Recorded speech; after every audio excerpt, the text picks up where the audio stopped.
Well, it's our last morning here, and I woke up this morning to a very loud crash, and it turns out that it was thunder, which apparently thunder in the Smoky Mountains sounds a lot different than thunder in Florida, because it just totally sounded like a bomb going off, and then it just kept going for like 5 minutes. It just didn't stop, so it was really interesting.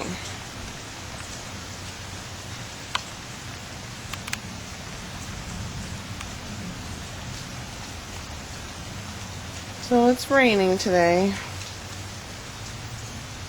I'm glad it's raining now and not